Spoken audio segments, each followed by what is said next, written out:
Hello दोस्तों। तो कैसे हो आप सब? आई होप आप सब एकदम बढ़िया हैं। चलिए आज की क्लास शुरू करते हैं। आज की क्लास में हमें अगेन एक छोटा सा टॉपिक करना है। वो टॉपिक है ई वे बिल। कोई ज्यादा बड़ा टॉपिक नहीं है। जैसे हमने लास्ट टॉपिक किए हैं, कुछ सारे छोटे छोटे टॉपिक थे, ऐसे ही एक आपका टॉपिक है जो बहुत छोटा है। ऑल दो आपके सिलेबस में एक पूरा चैप्टर है जो इसी टॉपिक के ऊपर बनाया गया है, बट बहुत ही छोटा सा टॉपिक है। बट अगेन मैं कहूंगा इस टॉपिक की वेटेज 4 से 5 नंबर की जरूर मान के चलना, कि इसमें से पूछा जा सकता है एक क्वेश्चन आराम से 4 से 5 नंबर के लिए। ठीक है, अगर आपसे डायरेक्टली क्वेश्चन नहीं पूछेगा तो शायद वो आपसे एमसीक्यू पूछ ले। एक दो चीजें हैं जो यहाँ पे बहुत इंपॉर्टेंट हो जाती है, जहां से क्वेश्चन पूछने के चांसेस रहते हैं। ठीक है, तो चलिए स्टार्ट करते हैं हमारा आज का टॉपिक ई way bill. E way bill actual में है क्या? सबसे पहले तो वे बिल का मतलब समझिए। वे का मतलब होता है रास्ता। तो ये एक ऐसा डॉक्यूमेंट है जो रास्ते के लिए बनाया जाता है। ये एक ऐसा बिल है जो इलेक्ट्रॉनिकली आप बनाते हो रास्ते के लिए। मतलब क्या है सर? मतलब ये है कि जब जब आपके गुड्स की मूवमेंट होनी होती है, आपके गुड्स को एक जगह से एक प्लेस से दूसरे प्लेस पर मूव करना होता है, चाहे वो सप्लाई की वजह से हो या फिर अदर देन सप्लाई। मतलब यानी कि या तो माल बिका है इसलिए आपका जो है सेलर माल दे रहा है बायर को और बायर माल लेके जा रहा है, या सेलर माल भेज रहा है बायर के पास, this is due to supply. या फिर गुड्स को मूव किया जा रहा है other than reason of supply. Supply के अलावा भी किसी रीजन से मूव किया जा रहा है। लाइक मान लीजिए आपकी फैक्ट्री में एक मशीन पड़ी है, वो खराब हो गई है, उसे रिपेयर करने के लिए आप कहीं पे लेके जा रहे हो।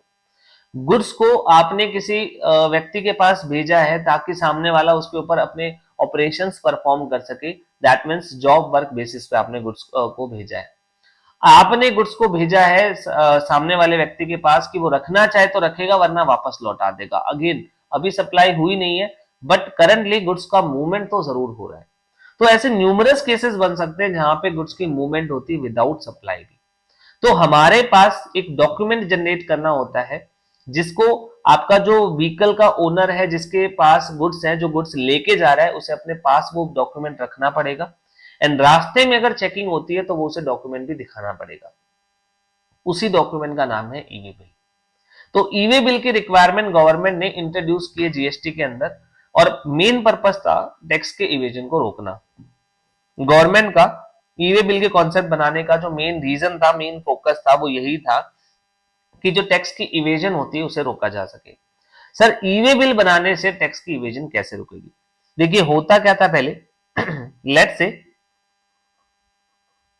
मिस्टर ए है, वो हमारे सेलर है, और मिस्टर बी है, वो बायर है। लेट से मिस्टर ए ने मिस्टर बी को 1 लाख रुपए के गुड्स बेचे हैं, जिसके ऊपर उनने 18% यानी कि 18,000 का जीएसटी लगाया है। तो 1,18,000 रुपए का सामान ए से बी के पास जा रहा है। अब होता क्या था पहले, ए जो है वो बी को गुड्स बेच देता था।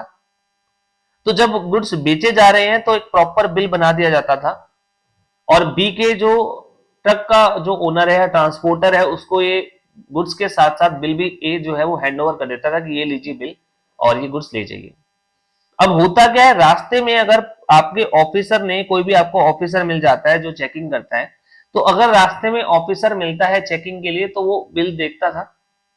बिल देख लिया कि यस ओके है, 1 लाख का माल है, 1 लाख का माल यहाँ पे दिखाया गया, और जो जीएसटी हो वो जीएसटी भी यहाँ पे चार्ज किया गया है। तो ऐसे केसेस में ऑफिसर ने बिल देख लिया ओके, और अब बी के पास जब माल पहुंचता था तो ट्रांसपोर्टर बता देता था, जो ट्रक का जो ऑपरेटर है, ट्रक ड्राइवर है, वो बता देता था कि ऐसे ऐसे गुड्स के इंस्पेक्शन हुए। तो बी उस बिल को रख लेता था कि ओके ठीक है। लेकिन इन केस अगर मान लो अगेन किसी सिनेरियो में ऐसे गुड्स भेजे गए, और जरूरी नहीं कि हर बार ऑफिसर चेक करे, जब बिना चेकिंग के बी के पास पहुंचता था तो अब बी ने समझ लिया कि इस बार बिल को कहीं भी चेक नहीं किया गया रास्ते में, तो वो उस बिल को फाड़ के फेंक देता था। और इवन ए से कहा जाता था कि तुम भी इस बिल को कैंसिल कर दो, इस बिल को हटा दो अपनी बिल बुक से। तो ऐसे केसेस में ये ट्रांजेक्शन पूरा होने के बाद वो बिल को दोनों तरफ से जो है वो डिस्ट्रॉय कर दिया जाता था, प्रूफ मिटा दिया जाता था। अब कोई सबूत नहीं है कि ट्रांजेक्शन यहाँ पे हुआ है। इवन लेन देन जो होता रहा वो भी कैश में होता था। तो अकॉर्डिंगली ये ट्रांजेक्शन हाइड हो जाता था कंप्लीटली, गवर्नमेंट की नजर में नहीं आ पाता था, और इवेंचुअली बिना जीएसटी दिए ए जो है वो बी को गुड्स बेच देता था। अब ये मजबूरी थी कि हर जगह ऑफिसर चेकिंग नहीं कर सकते, हर केस में ऑफिसर चेक नहीं कर सकते हैं बिल्स को। तो गवर्नमेंट ने सोचा कि हमें कुछ ऐसा सिस्टम इंट्रोड्यूस करना पड़ेगा जहां पे चेकिंग अगर ना भी हो पाए तो कल को आपके जो बायर एंड सेलर है वो बिल को ऐसे कैंसिल ना कर सके। तो गवर्नमेंट ने कहा जब जब गुड्स की मूवमेंट होगी और गुड्स एक स्पेसिफाइड वैल्यू से ज्यादा के होंगे तो आपको इलेक्ट्रॉनिकली एक बिल जनरेट करना पड़ेगा, या कहूं तो इलेक्ट्रॉनिकली एक डॉक्यूमेंट जनरेट करना पड़ेगा। अब इलेक्ट्रॉनिकली आपको गवर्नमेंट डेडिकेटेड पोर्टल पे जाना पड़ता है और वहां पे आपको ई वे बिल जनरेट करना पड़ता है। और ई वे बिल एक बार जनरेट होने के बाद जो है आप उसे कैंसिल अगर करना चाहो तो ओनली विद इन 24 आवर्स कर सकते हो, उसके बाद कैंसिल नहीं कर पाओगे। और इवन अगर आपने विद इन 24 आवर भी कैंसिल किया है एंड मोर फ्रीक्वेंटली आप ऐसा ही करते हो, गुड्स बेचते हो और कैंसिल कर देते हो, तो अगेन सस्पिशियस बन जाता है, क्योंकि ऑनलाइन इस चीज का रिकॉर्ड रहता है कि कितने बार आपने ई वे बिल बनाया और उसे कैंसिल किया। तो यूजुअल बेसिस पे अगर कोई बिजनेसमैन महीने में 50 बार 100 बार ऐसा कर रहा है तो जीएसटी डिपार्टमेंट वालों का शक अपने आप हो जाएगा कि भाई कुछ ना कुछ गड़बड़ है, ये व्यक्ति इतनी फ्रीक्वेंटली ई वे बिल कैंसिल क्यों कर रहा है। तो ऐसे केसेस में अब गवर्नमेंट जो है एक ऑटोमेटिक सिस्टम बना देती है जहां पे खुद ही सेलर कहेगा कि यार मैं बार बार कैंसिल नहीं कर पाऊंगा, तो वो खुद ही जो है वो अपने आप ही प्रॉपर ट्रांजेक्शन्स करेगा और टैक्स की जो चोरी है वो अपने आप रिड्यूस हो जाएगी। तो इस टाइप से होने वाले ट्रांजेक्शन्स में जो टैक्स की चोरी थी उसे कम करने के लिए गवर्नमेंट ने जो है ये कॉन्सेप्ट बनाया था। ठीक है, चलो देखते हैं इसके अंदर क्या बनाया गया है। For controlling any tax evasion e way bill system has been introduced. What is e way bill? E way bill is a document that is created online before movement of goods. Goods की movement होने से पहले आपको ये generate करना पड़ेगा और ये ई वे बिल सबूत होता है, एविडेंस होता है of movement of goods. Goods की मूवमेंट हो रही है इस बात का ये सबूत होता है। इसके रिगार्डिंग रूल सेक्शन 68 में बनाए गए।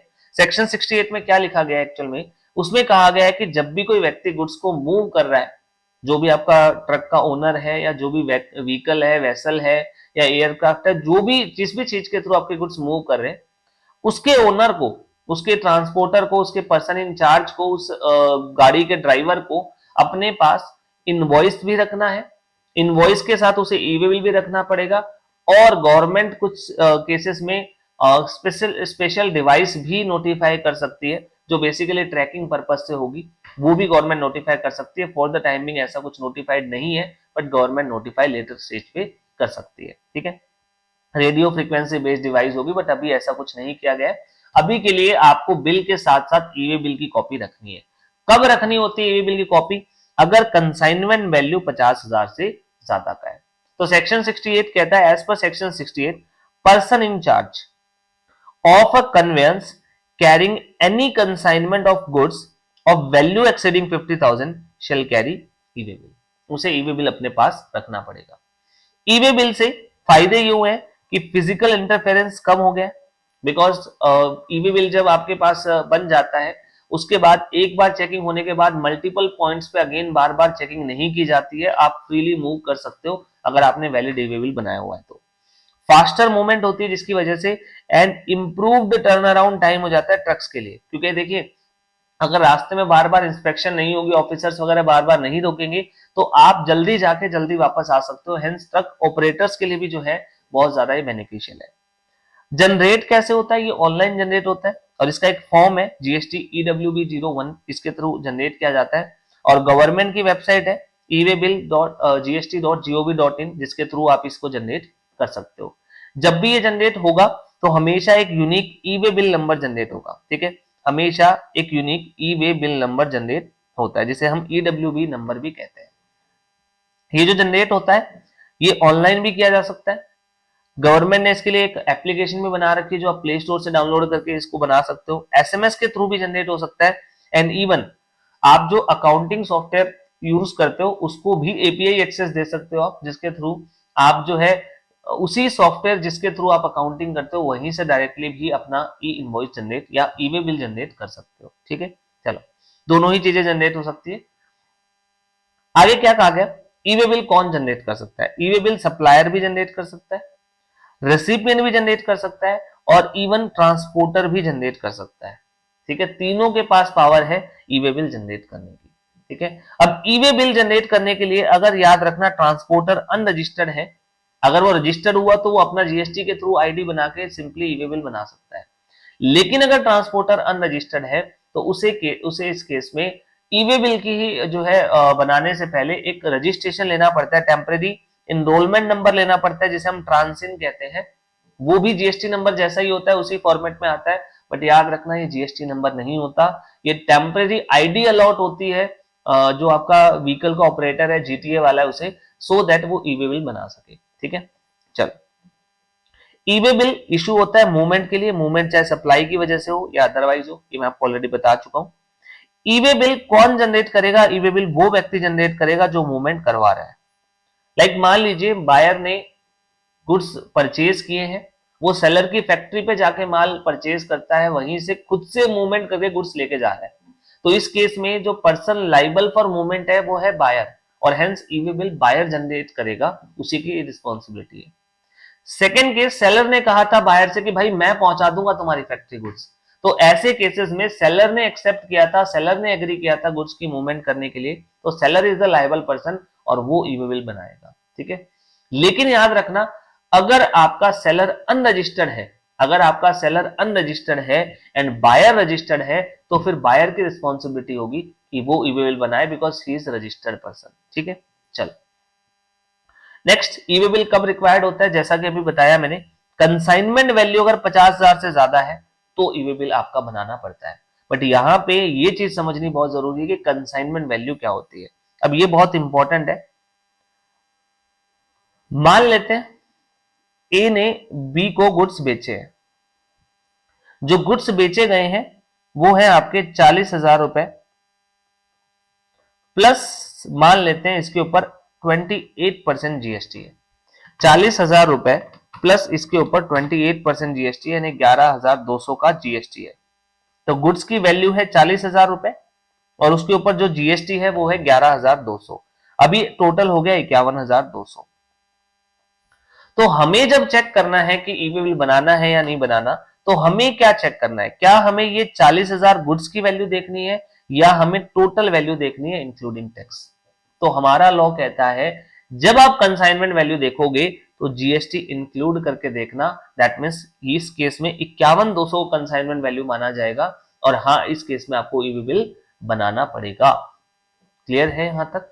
चल, तो हमें ई-वे बिल जब बनाना है तो कंसाइनमेंट वैल्यू देखनी होती है और कंसाइनमेंट वैल्यू में जीएसटी भी शामिल होता है, बट एक्सक्लूड कर दिया जाता है एग्जम्प्ट गुड्स को। एग्जम्प्ट गुड्स की वैल्यू को यहां पे इंक्लूड नहीं किया जाता, इसे एक्सक्लूड कर दिया जाता है। ठीक है, चलिए, हालांकि देखो वैसे तो रूल है 50,000 रुपए की वैल्यू होनी जरूरी है, बट इसके एक्सेप्शन भी है। अगर 50,000 से कम की वैल्यू है तो भी कुछ केस ऐसे हैं जहां पे ई-वे बिल बनाना मैंडेटरी है। नंबर 1, अगर आप नोटिफाइड हैंडीक्राफ्ट गुड्स के जो है सेलर हो, तो आप इंटर स्टेट सप्लाई करते हो, तो आपके लिए रजिस्ट्रेशन जो है वहां पे कहा गया कि मैंडेटरी नहीं है। अब उसी टाइप के लोगों के लिए एक और प्रोविजन बनाया गया कि अगर आप नोटिफाइड जो हैंडीक्राफ्ट गुड्स के सेलर हो और अगर आप इंटर स्टेट सप्लाई करते हो, तो ऐसे केसेस में 50,000 से कम भी वैल्यू हुई तो भी आपको ई-वे बिल बनाना पड़ेगा। सिमिलर वे में अगर प्रिंसिपल जॉब वर्कर को जो है गुड्स ट्रांसपोर्ट कर रहा है, को ट्रांसफर कर रहा है प्रोसेसिंग के पर्पज से, तो वहां पे भी आपको जो है 50,000 से कम वैल्यू भी हुई तो भी वहां पे आपको ई-वे बिल बनाना पड़ेगा। दोनों ही केसेस में याद रखना इंटर स्टेट ट्रांसफर की बात की जा रही है। इंटर स्टेट ट्रांसफर के केस में आपको ई-वे बिल बनाना पड़ेगा even though value is less than 50,000। ठीक है, चलो, one e way bill is required in case of bill to ship to model. जब आप bill to ship to model की बात करते हो तो वहां पे हमने देखा था कि एक्चुअल में ना दो सप्लाई छिपी होती है। लेट्स से ए ने बी को ऑर्डर दिया कि तुम गुड्स सीधे सी के पास भेज दो, तो हमने देखा था यहाँ पे ना दो ट्रांजेक्शन है। फर्स्ट इज बी टू ए, एक सप्लाई ये है, और एक सप्लाई है ए टू सी जो इनहेरेंट है, जो छिपी हुई है। ये दो ट्रांजेक्शन होते हैं। इस केस में ऐसा नहीं है कि दो बार ई-वे बिल बनेगा, ई-वे बिल सिर्फ एक ही बार बनेगा, दो ई-वे बिल की यहाँ पे कोई जरूरत नहीं है। सिंपली बी जो है, जो आपका सेलर है जिसने एक्चुअल में गुड्स बना के बेचे हैं, वो क्या करेगा, वो बनाएगा ई-वे बिल। और जब आप ई-वे बिल की वेबसाइट पे जाते हो तो वो खुद ऑप्शन दे देता है कि ई-वे बिल आपको कैसे बनाना है, तो वहां पे bill to ship to model का ऑप्शन होता है, bill to ship to select कर सकते हो और फिर बी कहेगा बिलिंग कर दो ए के नाम पे और शिपिंग कर दो सी के नाम पे, एंड साथ में आप जो है इनवॉइस की कॉपी लगा सकते हो जो अपने आप में कंक्लूसिव प्रूफ होगा, तो इस केस में आपको मल्टीपल ई वे बिल बनाने की जरूरत नहीं है, एक सिंगल ई वे बिल से काम चल जाएगा। ये लॉ में क्लियरली मेंशन है। ठीक है, चलिए इसके बाद कहा गया कि हर ई वे बिल में दो पार्ट्स होते हैं। हर ई वे बिल में दो पार्ट्स होते हैं। पार्ट ए, जो पार्ट ए होता है आपका, उसमें आपकी गुड्स की डिटेल होती है, उसमें आपके टैक्सेस की डिटेल होती है, उसमें इनवॉइस की डिटेल होती है। पार्ट ए में सप्लायर कौन है, रेसिपिएंट कौन है, गुड्स क्या कितनी वैल्यू के हैं, उनका एचएसएन क्या है, टैक्स अमाउंट क्या है, प्लेस ऑफ सप्लाई क्या है, ये सब कुछ मेंशन होता है। जबकि पार्ट बी में व्हीकल की डिटेल होती है कि ट्रांसपोर्टर का नाम क्या है, ट्रांसपोर्टर का व्हीकल नंबर क्या है, ये सारी चीजें आप पार्ट बी में अपडेट करते हो। ठीक है, चलिए याद रखना जीएसटी नंबर आपको जो है पार्ट ए में फिलअप करना होता है, व्हीकल नंबर पार्ट बी में फिलअप करना होता है। और आपका ई वे बिल सही मायने में जनरेट कब होगा, जब आप पार्ट बी फिल करके उसे सबमिट करोगे। जब तक पार्ट ए फिल्ड है ई वे बिल जनरेट नहीं होगा। ई वे बिल जनरेट होगा only after submission of part B. ठीक है, चलो अब ये जो पार्ट ए है वो कंसाइनर या कंसाइनी कोई भी फिलअप कर सकता है, मतलब चाहे आपका रेसिपिएंट हो चाहे वो आपका सप्लायर हो, दोनों में से कोई भी ई वे बिल बनाते टाइम पार्ट ए फिलअप कर सकता है। एंड इवन आप ये भी कर सकते हो कि पार्ट बी या तो आप खुद फिलअप कर लो, यानी जो आपका रेसिपिएंट या सप्लायर है वो पार्ट बी भी फिलअप कर सकते हैं। बट अगर वो चाहते हैं कि ट्रांसपोर्टर को ही हम ये काम सौंप दें, तो वो अपनी आईडी से ये चीज असाइन भी कर सकते हैं ट्रांसपोर्टर को। तो ट्रांसपोर्टर अपने हिसाब से पार्ट बी को फिलअप कर लेगा। इसका भी लॉजिक है, बट हम अभी इसको डिस्कस नहीं कर सकते क्यों ये सारे प्रोविजन बनाए गए हैं या किस लिए बनाए गए हैं। ठीक है, अभी अगर उन चीजों को डिस्कस करने चले गए तो बहुत ज्यादा इन डेप्थ हो जाएगा। एक रिवीजन क्लास है तो मैं बहुत फास्टली इन चीजों को जो है कवर अप कर रहा हूँ। तो पार्ट ए आप कंसाइनर कंसाइनी फिलअप कर सकते हो। पार्ट बी जो है वो आप एलोकेट कर सकते हो ट्रांसपोर्टर को कि भाई तुम अपने आप व्हीकल नंबर यहाँ पे फिलअप कर लो। लेकिन याद रखना जब तक पार्ट बी जब सबमिट नहीं होगा तब तक ई वे बिल जनरेट नहीं होगा। इन case of transportation of goods by railway, अगर रेलवे के थ्रू गुड्स ट्रांसपोर्टेशन हो रहे हैं तो फिर आपको ई वे बिल कैरी करने की जरूरत नहीं है, मतलब रेलवे वालों को ई वे बिल कैरी करने की जरूरत नहीं है। लेकिन हाँ, जिसका माल है जिसके गुड्स है, जब वो रेलवे वालों से वो माल लेने आएगा तब उसे ई वे बिल बना के लेके आना पड़ेगा। ठीक है, however railway shall not deliver goods unless the E way bill required under rules is produced at the time of delivery. Let's say मेरा सामान आ रहा है दिल्ली से मुंबई, मुंबई ट्रेन में आया है वो, तो मुंबई में आने के बाद जब मैं स्टेशन से लेने जाऊंगा तो मुझे वैलिड ई वे बिल वहां पे बना के जो है वो लेके आना पड़ेगा, और जब मैं उन्हें ई वे बिल दिखाऊंगा तभी जाके वो मेरे गुड्स को रिलीज करेंगे। नेक्स्ट, ई वे बिल वॉलंटरी, देखो 50,000 की लिमिट है, बट इससे कम में भी आप खुद से जनरेट करना चाहो तो ई वे बिल जनरेट कर सकते हो। यानी कि अगर value of supply less than 50,000 है, कंसाइनमेंट वैल्यू 50,000 से कम है, तो भी ई वे बिल जनरेट किया जा सकता है। एंड इवन एक अनरजिस्टर्ड पर्सन भी अपने मोबाइल नंबर से लॉगिन करके भी ई वे बिल बना सकता है। डिटेल इन पार्ट बी आपको देनी होती है, इसके बिना ई वे बिल वैलिड नहीं है। लेकिन एक एग्जम्पशन है इसकी, वो एग्जम्पशन क्या है, लेट्स से ये आपका बिजनेस प्लेस है, ये आपका बिजनेस प्लेस है, यहां पे लेट्स से दिल्ली में ये आपका बिजनेस प्लेस है, यहां पे आपका सारा सामान पड़ा है, आपका सारे गुड्स पड़े हैं जो आपको ट्रांसपोर्ट करने हैं मुंबई। अब आपने एक ट्रांसपोर्टर को हायर किया, एक ट्रक ड्राइवर है जो आपका गुड्स पहुंचाएगा मुंबई। बट अब ये ट्रांसपोर्टर जो है वो आपके बिजनेस प्रीमाइसेस से लेट से 3 किलोमीटर दूर है, सिर्फ 3 किलोमीटर दूर है आपके बिजनेस प्रीमाइसेस से। तो आपने अपनी ही एक छोटी गाड़ी ली और उसमें गुड्स लोड करवा दिए। ठीक है, और ये गाड़ी आपके ट्रांसपोर्टर के प्रीमाइसेस तक जाएगी, जिसके बाद आगे की मूवमेंट ट्रांसपोर्टर करेगा, मुंबई गुड्स लेके जाएगा। ठीक है, ऐसे केसेस में लॉ कहता है कि भाई तुम पार्ट ए फिल कर दो, सिर्फ 3 किलोमीटर के लिए आपको पार्ट बी फिल करने की जरूरत नहीं है। पहले आप अपनी गाड़ी की इंफॉर्मेशन दोगे, फिर वो माल वहां उतरेगा, फिर वो नई गाड़ी की इंफॉर्मेशन देगा। रादर देन डूइंग दैट आप simply part A fill up करके छोड़ दीजिए, और जब आपके गुड्स ट्रांसपोर्टर के प्लेस तक आएंगे तब तक आप जो है वो पार्ट ए की बेसिस पे काम चला सकते हो। एंड देन आगे ट्रांसपोर्टर से लेके फिर मुंबई जाएगा तो ट्रांसपोर्टर अपने ट्रक की गाड़ी का नंबर जो है वो आपके पार्ट बी में फिलअप करके ईवी बिल जनरेट करके आगे जा सकता है। ठीक है, तो लॉ ने क्या लिखा इस चीज के लिए, लॉ ने कहा details of part B is not required, कब? When goods are transported for a distance up to 50 kilometre, 50 kilometre तक की रेंज दे दी, बट याद रखना ये आपकी range within a state ही या यूनियन टेरिटरी होनी चाहिए।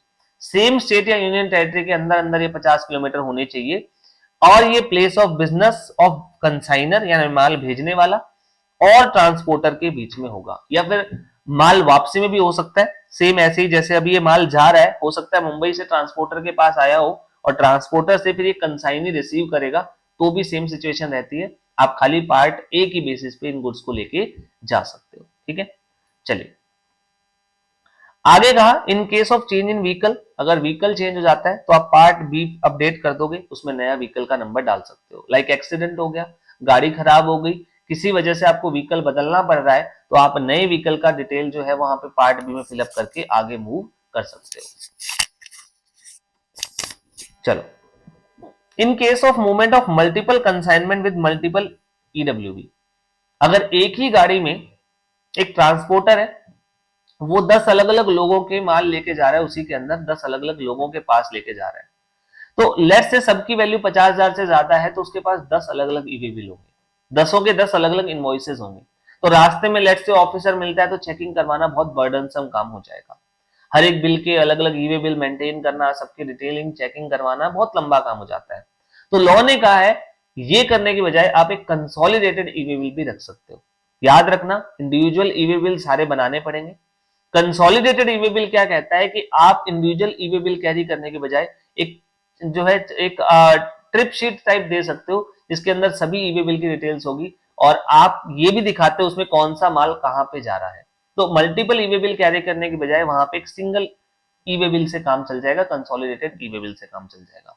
याद रखना ईवे बिल सारे बनेंगे, ऐसा नहीं कि 10 कंसाइनमेंट जा रहे हैं तो एक ईवे बिल से काम चल जाएगा, 10 अलग अलग ईवे बिल बनाने पड़ेंगे आपको। बस बात ये होगी कि जब कैरी करोगे तो आप एक कंसोलिडेटेड ईवे बिल से काम चला सकते हो। याद रखना 10 के 10 ईवे बिल बनेंगे, सबकी अपनी वैलिडिटी होगी, सबका अपना एक्सपायरी टाइम होगा और वहां तक आपको गुड्स पहुंचाने पड़ेंगे। ठीक, चलिए आपका कंसोलिडेटेड ईवे बिल जनरेट करना मैंडेटरी नहीं है, ये ऑप्शनल है, आप करना चाहो तो करो, वरना आप चाहो तो सारे के सारे एक साथ भी कैरी कर लो। ठीक है, चलिए इन case of multiple consignment being carried, अगर आप एक साथ बहुत सारे कंसाइनमेंट लेके जा रहे हो लेकिन हर एक की वैल्यू 50,000 से कम है। लेट्स से एक ट्रक ओनर है, वो कई गुड्स लेके जा रहा है, जिसमें ए ने बी को माल बेचा है, ये 30,000 रुपए का सामान है। बी ने सी को माल बेचा है, सॉरी मान लेते हैं सी ने डी को माल बेचा है, ये गुड्स 15,000 रुपए के हैं। ऐसे ही ई ने एफ को माल बेचा है, ये गुड्स 12,000 रुपए के हैं। ऐसे बहुत सारे कंसाइनमेंट जा रहे हैं, बट इंडिविजुअली कोई भी 50,000 से ज्यादा का नहीं है। तो ऐसे केसेस में इनमें से कोई भी लाइबल नहीं है ई-वे बिल बनाने के लिए, बिकॉज इंडिविजुअली किसी भी कंसाइनमेंट की वैल्यू 50,000 से ज्यादा नहीं है। बट हमारा लॉ कहता है ऐसे केसेस में जो ट्रक का ऑपरेटर है, जो ट्रक का ड्राइवर है, उसे ई-वे बिल बनाना पड़ेगा, बिकॉज अल्टीमेटली वो जो माल लेके जा रहा है सारा मिला के 50,000 से ज्यादा का है।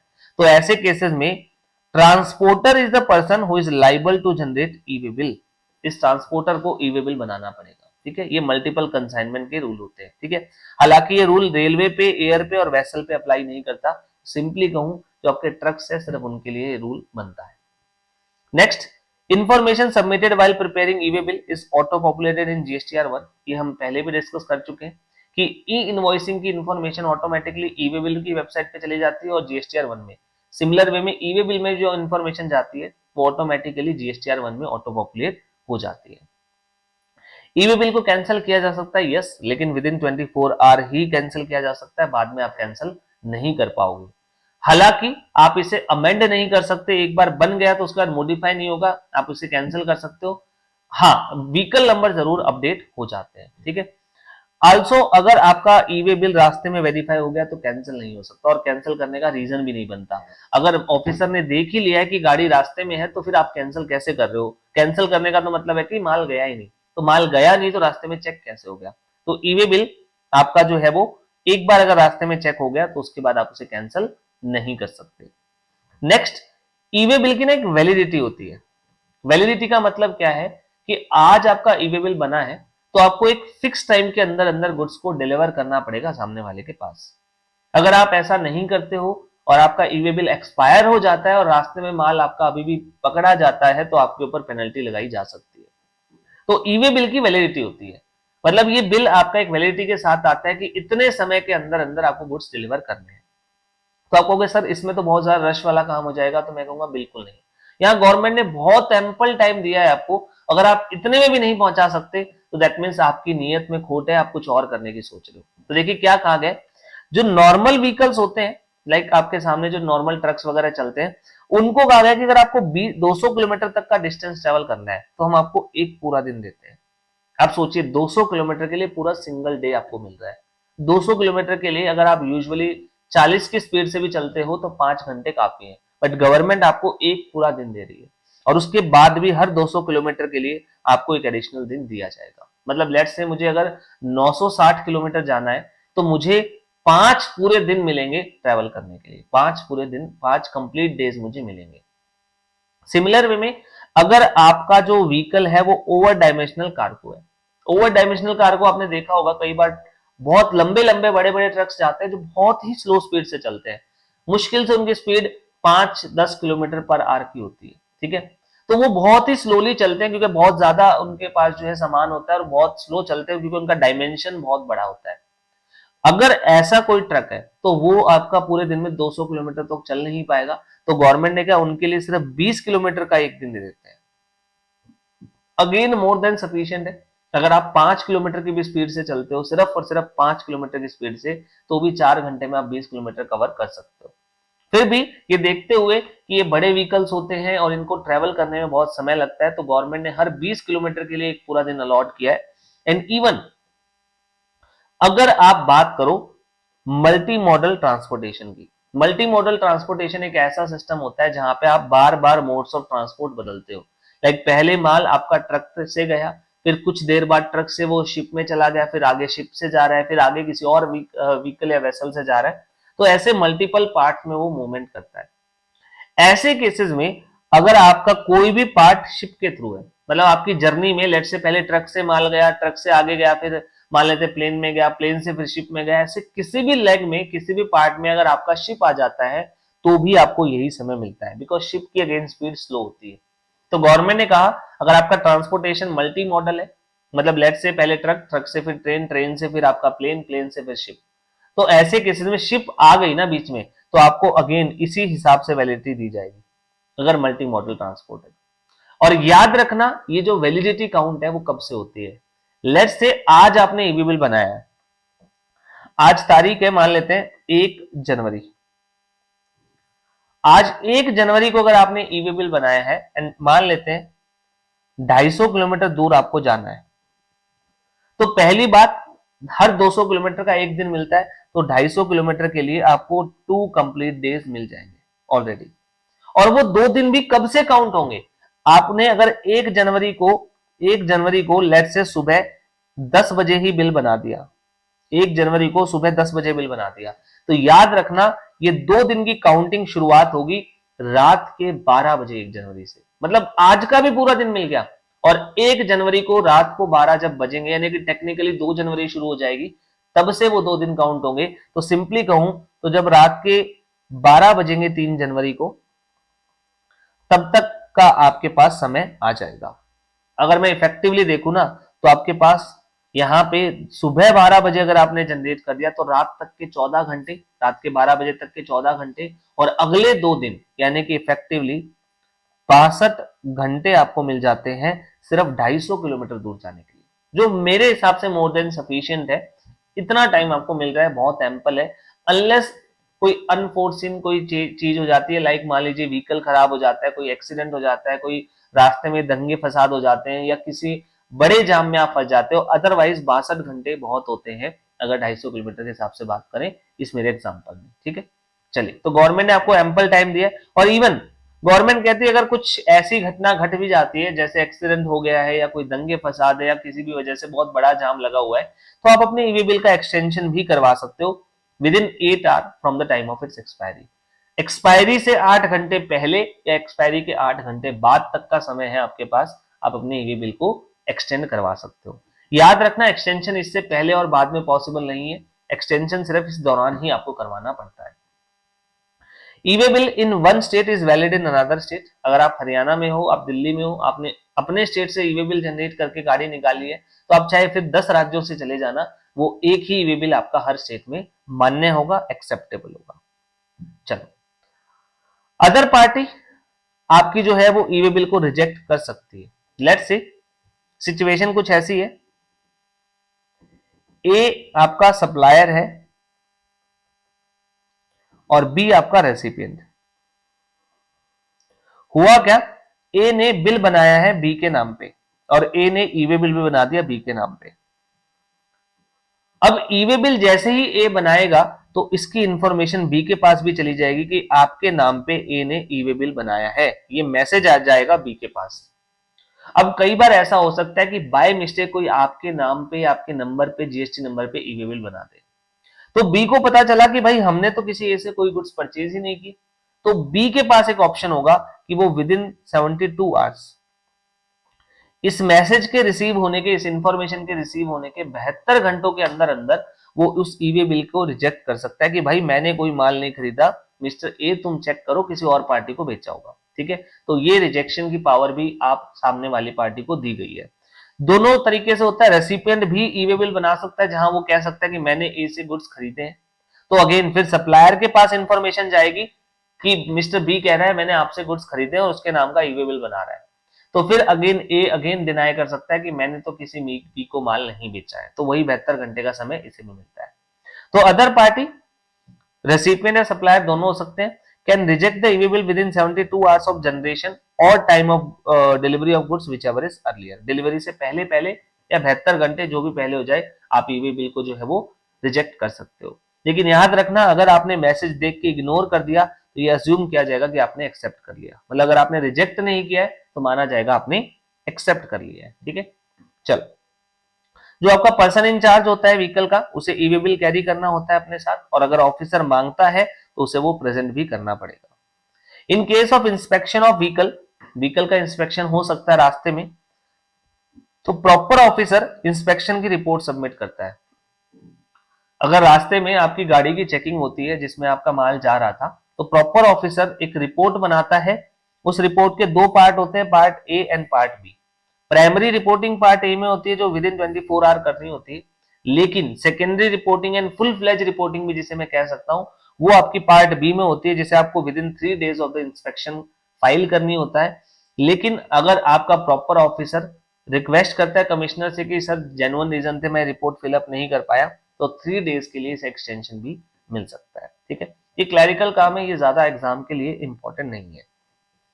ट्रांसपोर्टर में upload information in specified form where a vehicle has been intercepted and detained for a period exceeding 30 minutes. अगर रास्ते में ट्रांसपोर्टर का व्हीकल 30 मिनट से ज्यादा के लिए रोका जाता है और चेकिंग होती है, तो उसकी इंफॉर्मेशन वो ऑनलाइन अपलोड कर सकता है पोर्टल पे इन द स्पेसिफाइड फॉर्मेट। ठीक है, चलो, लास्ट कॉन्सेप्ट है यहाँ पे ब्लॉकिंग ऑफ ई-वे बिल। आपको ई-वे बिल बनाने से रोका जा सकता है, और ऐसा कब किया जाएगा और क्यों किया जाएगा। देखिए, जब जब सप्लायर का जीएसटी नंबर सस्पेंड हो जाता है, सप्लायर का जीएसटी नंबर सस्पेंड हो जाता है, सस्पेंशन के न्यूमरस रीजन हो सकते हैं, लाइक गवर्नमेंट को डाउट है कि सप्लायर कोई फ्रॉड कर रहा है, तो हो सकता है उसके खिलाफ इंक्वायरी चल रही है इसलिए जीएसटी नंबर सस्पेंडेड है। हो सकता है सप्लायर रिटर्न फाइल नहीं कर रहा है इसलिए जीएसटी नंबर सस्पेंडेड है। हो सकता है सप्लायर ने रूल्स एंड रेगुलेशन का वायलेशन किया है इसलिए उसका जीएसटी नंबर सस्पेंडेड है। तो अगर आपके सप्लायर का जीएसटी नंबर सस्पेंडेड है तो वो ई-वे बिल जनरेट नहीं कर सकता। ये इन लाइन है इस प्रोविजन के कि जो सस्पेंडेड जीएसटी नंबर वाले होते हैं वो टैक्सेबल सप्लाई नहीं कर सकते। अगर आप सप्लाई नहीं कर सकते तो फिर आप ई-वे बिल जनरेट क्यों कर रहे हो। हाँ, एक केस होता है जहां गुड्स की मूवमेंट हो रही है, वहां पे शायद आपको ई-वे बिल जनरेट करना पड़ सकता था अदर देन सप्लाई की वजह से, बट गवर्नमेंट ने कहा नहीं, वो भी नहीं करने देंगे। अगर आपका जीएसटी सस्पेंडेड है तो एज अ सप्लायर आप जीएसटी नंबर जनरेट नहीं कर सकते। हालांकि अगर रेसिपिएंट का जो जीएसटी नंबर सस्पेंडेड है तो उसके जीएसटी पे कोई स्टिल जो है ई-वे बिल जनरेट कर सकता है। मतलब जो रेसिपिएंट है उसके नाम पर जीएसटी नंबर जो है, उसके नाम पर जो है ई-वे बिल बनाया जा सकता है जिसका जीएसटी नंबर सस्पेंडेड है। नेक्स्ट, अगर किसी व्यक्ति ने रिटर्न फाइलिंग में डिफॉल्ट किया लगातार 2 पीरियड्स के लिए, 2 क्वार्टर के लिए या मंथ के लिए, तो फिर CMP 08 या GSTR 1 के केस में हम बात करें तो अगेन आपको ई वे बिल बनाने से रोक दिया जाएगा। मतलब आपने लगातार रिटर्न फाइलिंग में डिफॉल्ट कर रहे हो आप, तो फिर अगेन आपको ई वे बिल नहीं बनाने दिया जाएगा। ये रिटर्न डिफॉल्टर के लिए था। हाल ही में गवर्नमेंट ने देखा था कि लोग रिटर्न फाइल कर नहीं रहे हैं but still E way bill बना रहे हैं, सप्लाईज भी दिखा रहे हैं, जो है सामने वाले को माल बेचा है हम ये शो कर रहे हैं, बट गवर्नमेंट ने कहा कि नहीं, हम ऐसे केसेस में आपको ई वे बिल नहीं बनाने देंगे। चलो, तो ये वो केस है जिन्हें ई वे बिल बनाने से जो है वो रोका गया है या गवर्नमेंट ने ब्लॉक कर दिया गया जिनके ई वे बिल जनरेशन को। लास्ट पॉइंट इस चैप्टर का, exemption from E way bill. कब कब ई वे बिल बनाने की जरूरत नहीं है, ये एक लिस्ट है जो आपको मोटा मोटी ध्यान रखनी पड़ेगी। तो आप ये लिस्ट को एक बार, दो बार, तीन बार पढ़ लेना, सो दैट आप इसके प्रोविजन जो है वो याद रख सको। कब कब ई वे बिल बनाने की जरूरत नहीं है। पहला केस, अगर मूवमेंट नॉन मोटराइज्ड कन्वेंस में हो रही है तो ई वे बिल की जरूरत नहीं है। लेट्स से आप किसी घोड़ा गाड़ी, किसी ऊंट गाड़ी, बैल गाड़ी से माल लेके जा रहे हो तो आपको ई वे बिल बनाने की जरूरत नहीं है। आप पैदल ही माल लेके जा रहे हो, पैदल चल रहे हो और वहां पे आप कुछ गुड्स परचेज करके लेके जाते हो, तो वैल्यू चाहे 2 लाख की हो, 2 लाख की, 20 लाख की हो, तो आपको अगेन ई वे बिल की जरूरत नहीं पड़ती। दूसरा, अगर गुड्स ट्रांसपोर्ट किए जा रहे हैं कस्टम पोर्ट से, एयरपोर्ट से, या एयर कार्गो से, या लैंड कस्टम स्टेशन से इनलैंड कंटेनर डिपो पे, अगर आप इन जगह से इनलैंड कंटेनर डिपो पे माल लेके आ रहे हो, या vice versa inland container depot से इन जगह पे माल लेके जा रहे हो, तो अगेन आपको ई वे बिल की जरूरत नहीं पड़ती। एग्जम्प्ट गुड्स अगर आप लेके जा रहे हो तो भी ई वे बिल की जरूरत नहीं, बिकॉज टैक्स का इवेजन नहीं हो सकता। Other than D oiled cake, D oiled cake भी एग्जम्प्ट होता है, बट यहाँ पे गवर्नमेंट ने कहा है कि एग्जम्पशन हम आपको नहीं दे रहे हैं, इसका मतलब आपको ई वे बिल यहाँ पे बनाना पड़ेगा।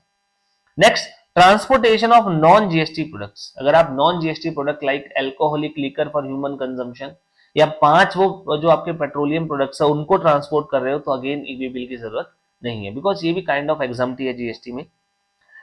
Supply of goods being treated is as no supply. हमारा शेड्यूल 3 आता है जहां पे कहा गया कुछ ट्रांजेक्शन को सप्लाई नहीं माना जाता, तो अगर आपका जो ये आपका ट्रांसपोर्टेशन हो रहा है उसे नो सप्लाई की डेफिनेशन में रखा गया है, तो भी आपको ई वे बिल नहीं बनाना पड़ेगा। सिमिलर वे में, अगर कोई गुड्स जो है वो डिफेंस वाले गुड्स हैं और उनकी मूवमेंट मिनिस्ट्री ऑफ डिफेंस के अंडर हो रही है, बीइंग ए कंसाइनर और कंसाइनी, तो अगेन आपको ई वे बिल की जरूरत नहीं है। कंसाइनर जो है, माल भेजने वाला, वो CGSG लोकल अथॉरिटी है, और गुड्स जो है वो रेलवे के थ्रू भेजे गए हैं, तो अगेन ई वे बिल की जरूरत नहीं है। एम्प्टी कार्गो कंटेनर्स को ट्रांसपोर्ट किया जा रहा है, जो बड़े बड़े कंटेनर्स होते हैं जिनमें गुड्स को यहां से वहां ले जाया जाता है, तो इवन अगर कंटेनर्स को, खुद को कंटेनर्स को, खाली कंटेनर्स को यहां से वहां मूव किया जा रहा है, तो अगेन आपको ई वे बिल की जरूरत नहीं है।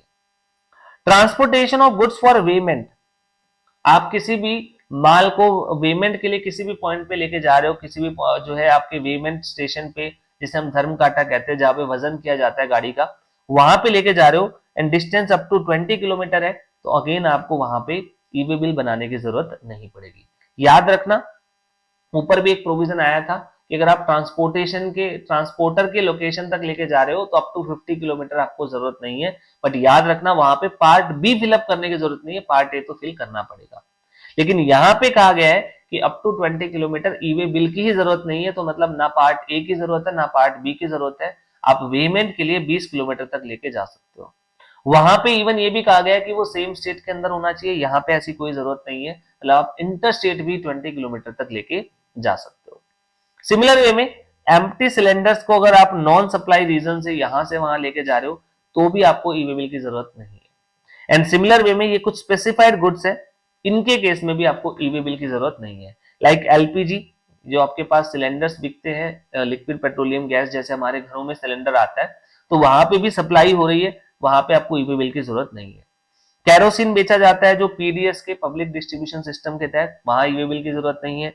Post, department of post, Indian post वाले पोस्टल बैगेज यहां से वहां लेके जाते हैं, अगेन ई वे बिल की जरूरत नहीं है। करेंसी के लिए ई वे बिल की जरूरत नहीं है। Used personal and house hold effects, अगर आप अपना घर शिफ्ट कर रहे हो और घर शिफ्ट करते टाइम आप घर का सामान यहां से वहां लेके जा रहे हो, नो डाउट 50,000 से ज्यादा होगा, बट ई वे बिल की जरूरत नहीं है। कोराल, आपके पास जो सीपियां वगैरह है जो आपके समुद्र से निकलती है, चाहे वो वर्कड हो या अनवर्कड हो, उनके लिए भी आपकी ई वे बिल की जरूरत नहीं है। सिमिलर वे में, jewellery, goldsmith and silversmith wares and other articles, इनके लिए भी ई वे बिल की जरूरत नहीं है। एक्सेप्ट याद रखना, आर्टिफिशियल ज्वेलरी के लिए आपको ई वे बिल बनाना पड़ता है। Natural and cultured pearls, precious and semi precious stone etcetera, इनके लिए भी आपको ई वे बिल बनाने की जरूरत नहीं। ठीक है, चलो, तो ये मेरे पास लिस्ट थी वो गुड्स की जहां पे मुझे ई वे बिल बनाने की जरूरत नहीं है, एंड साथ में हमने वो सारी कैटेगरी पढ़ ली है जहां जहां पे ई वे बिल से आपको एग्जम्पशन दी गई है। ठीक है, तो मैंने आपका टॉपिक ई वे बिल का यहाँ पे कवर करवा दिया। ज्यादा कुछ नहीं था इसके अंदर, मेनली यहाँ पे पढ़ने वाले पॉइंट ही है, छोटे छोटे पॉइंट है, ज्यादा कुछ नहीं है जिनमें एग्जाम में से पूछा जा सके। हाँ, लेकिन कुछ चीजें हैं जो आपको याद रखनी है, लाइक सबसे पहली बात कि कंसाइनमेंट वैल्यू कैसे निकलती है। दूसरा, यहाँ पे मुझे जो लगता है एक लाइकली क्वेश्चन बन सकता है वो है आपका validity of E way bill, आपको कब तक गुड्स जो है वो डिलीवर करने होते हैं। एक्सपायरी वाला पॉइंट भी यहाँ पे बहुत इंपॉर्टेंट बनता है। इसके अलावा अगर मैं यहाँ पे बात करूं तो आपका ई वे बिल की ब्लॉकिंग का पॉइंट इंपॉर्टेंट है और ये एग्जाम्पशन का पॉइंट, तो इतना जो है आपको अच्छे से ध्यान रखना है, बाकी चीजें ज्यादा इसमें इंपॉर्टेंट नहीं। ठीक है, चलिए, तो ये था मेरा टॉपिक ई वे बिल का, और इसी के साथ ये कॉन्सेप्ट हुआ हमारा पूरा। अब हमारे बहुत सारे छोटे छोटे टॉपिक हो चुके, तो अब मैं एक बड़ा मेन टॉपिक अगली क्लास में कवर करने वाला हूं, वो है आपका आईटीसी। कोशिश करेंगे 2 से 3 क्लासेस में, 3 क्लासेस में शायद उसको हम कवर कर दें, पहले हो पाया तो और भी अच्छा है, बट अब हम 2 बड़े चैप्टर के ऊपर फोकस करेंगे, one is ITC and other one is supply. फिर हम payment of taxes and returns में आएंगे, एंड देन लास्ट में हम एग्जाम्पशन की बात करेंगे। ठीक है, चलिए, तब तक इसको पढ़ लीजिएगा अच्छे से, क्वेश्चन जो आपके मॉड्यूल में दिए गए हैं उनको भी जरूर पढ़ लीजिए।